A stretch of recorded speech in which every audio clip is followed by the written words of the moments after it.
بسم اللہ الرحمن الرحیم۔ آپریشن خیبر سٹارم، پاکستان کی پیش قدمی جاری ہے اور سیز فائر کے لیے افغانستان کی 5ویں اپیل بھی رد کر دی گئی ہے۔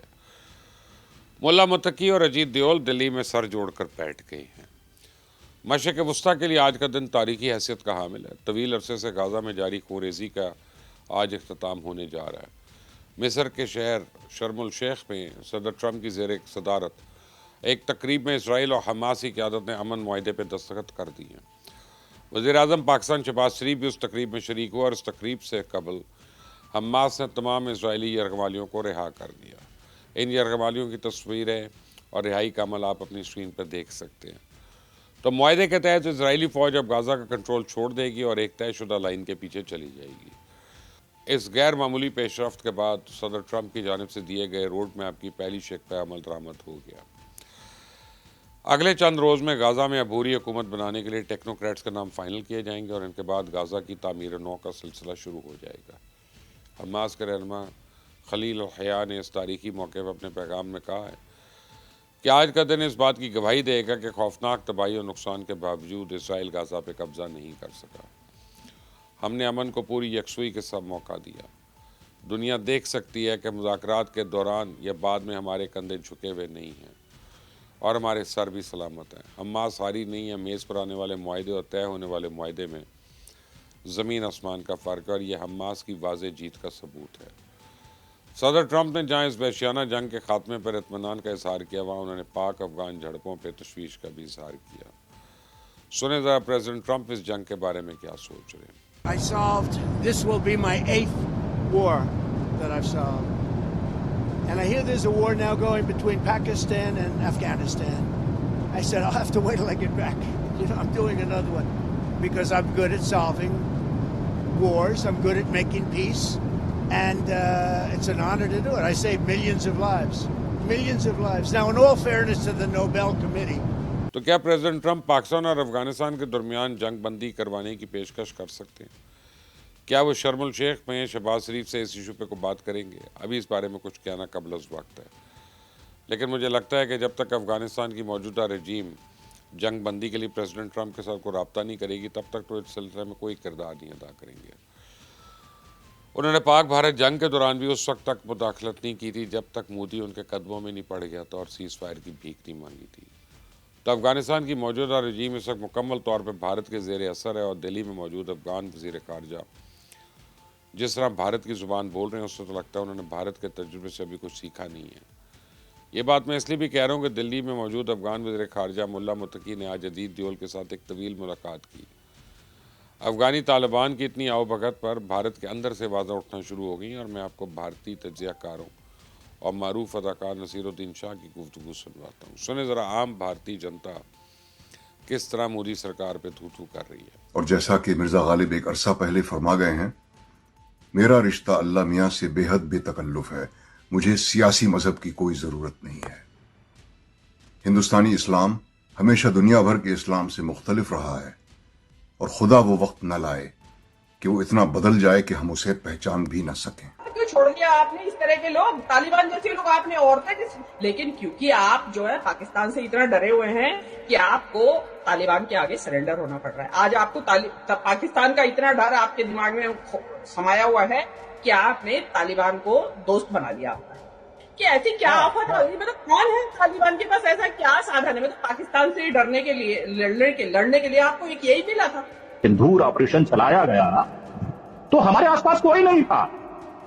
ہماری ایک طرف یہی طالبانی سرکار کے لوگ تھے اور دوسری طرف اسرائیل کے لوگ تھے، اور دونوں ہی آتنکواد کی بھاشا کو سمجھتے اور پرکھتے ہیں۔ گودی میڈیا کو دیکھیں یوں لگتا ہے جیسے انہیں خطے کے امن سے کوئی سروکار ہی تھی۔ وہ تو ملا متقی کے اس دورے پر ایسا واویلا کر رہے ہیں جیسے انہوں نے پاکستان سے آپریشن سندور کی ناکامی کا بدلہ لے لیا۔ گودی میڈیا تو اس بات پہ ناچ رہا ہے کہ 1998 میں طالبان کے بانی ملا عمر نے کہا تھا کہ پاکستان پہ حملہ افغانستان پہ حملہ تصور کیا جائے گا، لیکن آج اسی ملا عمر کے پیروکار بھارت میں بیٹھ کے پاکستان کے خلاف سازشی منصوبے بنا رہے ہیں۔ تو میں آپ کو بتاؤں جس وقت طالبان نے کابل کا اقتدار سنبھالا تھا تو یہ بھارت نے ان کی بھرپور مخالفت کی تھی۔ مودی سرکار نے ان پہ پابندی عائد کرنے کے لیے ایک لمبا عرصہ تک لابنگ کی ان دنوں بھارتی میڈیا طالبان کو جاہل، گنوار اور وحشی قرار دیتا تھا، تو بھارتی دانشور اور سیاستدان افغان طالبان کو خطے کے اور عالمی امن کے لیے خطرہ قرار دیتے تھے۔ ان دنوں طالبان رجیم پاکستان کے قریب سمجھی جاتی تھی، لیکن آج صورتحال ماضی کے برعکس ہے۔ آج طالبان رجیم بھارت کے ساتھ ہاتھ ملا چکی ہے اور پاکستان کے خلاف اس کی اہم اتحادی بن چکی ہے۔ وہی بھارتی میڈیا جو کل تک طالبان کی مخالفت میں دن رات زہر اگلتا تھا، آج اپنے پرانے موقف سے یو ٹرن لے چکا ہے۔ آپ ارنب گوسوامی کا یہ کلپ سنیں، آپ دیکھیں کس طرح یہ ضرورت پڑنے پہ گدھے کو بھی باپ تسلیم کرنے پہ کوئی آر محسوس نہیں کرتے۔ سنیں ذرا۔ میں طالبان کا سمرتھن نہیں کر رہا، میں میرے راشٹر ہت کا سمرتھن کر رہا ہوں۔ راشٹر سروپری، نیشن فرسٹ، دشمن کا دشمن ہمارا دوست، ہماری اسٹریٹجک انٹرسٹ، ہماری انڈرسٹینڈنگ۔ اب افغان طالبان چاہیں تو مودی کے تلوے چاٹیں یا صدر ٹرمپ کے پاؤں میں گریں، مداخلت کی اپیل کریں۔ یہ آپریشن خیبر سٹارم اب رکنے والا نہیں ہے۔ پاکستان نے طے کر لیا کہ جب تک ہم اپنے اہداف نہیں حاصل کر لیں گے تب تک یہ آپریشن جاری رہے گا۔ اب تک ہمارے جوان افغانستان کی 30 سے زیادہ چوکیوں پہ پاکستان کا جھنڈا لہرا چکے ہیں۔ افغان فورسز کے سرحد پر قائم درجنوں کمانڈ اینڈ کنٹرول سینٹرز اور دہشت گردی کے اڈے تباہ کر دیے گئے ہیں، اور پاک فوج کی یہ پیش قدمی اس وقت تک جاری رہے گی جب تک ان کا دماغ ٹھکانے نہیں آ جاتا، جب تک یہ لوگ دہشت گردی کی سرپرستی ترک نہیں کریں گے، اپنی سرزمین سے ٹی ٹی پی کا صفایا نہیں کریں گے، ان کے سروں پہ یوں ہی قیامت ٹوٹے گی۔ اب یہ مزید جنازے اٹھانے کا حوصلہ ہم میں تو نہیں ہے۔ اب ہم اپنے بچوں کے قاتلوں کو چن چن کر ٹھکانے لگائیں گے۔ افغانستان ہمارا برادر اسلامی ملک ہے، یہ افغانستان کی خود مختاری کا دل سے احترام کرتے ہیں۔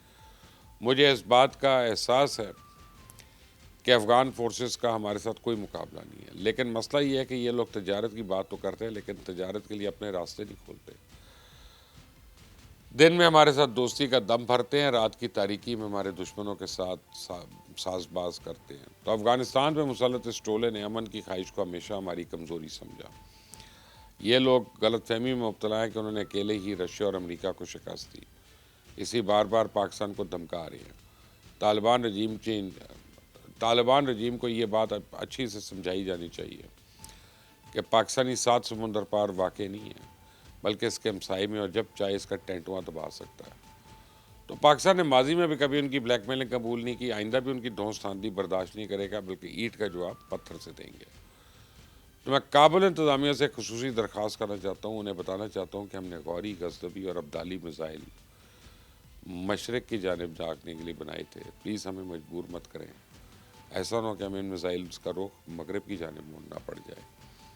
تو میں آپ کو بتاؤں، اس خدشے کے پیش نظر افغان طالبان سعودی عربیہ اور قطر کے ساتھ بار بار رابطہ کر رہے ہیں۔ ان لوگوں نے آذربائیجان سے بھی بات کی ہے کہ پاکستان کو سمجھائے کہ ہماری عزت یوں خراب نہ کرے، لیکن میں آپ کو بتاؤں کہ ایک انتہائی قریب دوست ملک نے مصالحت کے لیے کل تیسری مرتبہ رابطہ کیا۔ ہماری طرف سے انہیں جواب یہی دیا ہے کہ اس جنگ کا آغاز افغانستان نے کیا، ختم ہم کریں گے۔ ہم نے یہی پیغام بھارت کو بھی دے رکھا ہے۔ اگر اس نے پاک افغان سرحد پہ کشیدگی کو کیش کرنے کے لیے حماقت کی تو اس بار اس کو چھڑانے کے لیے کوئی نہیں آگے بڑھے گا۔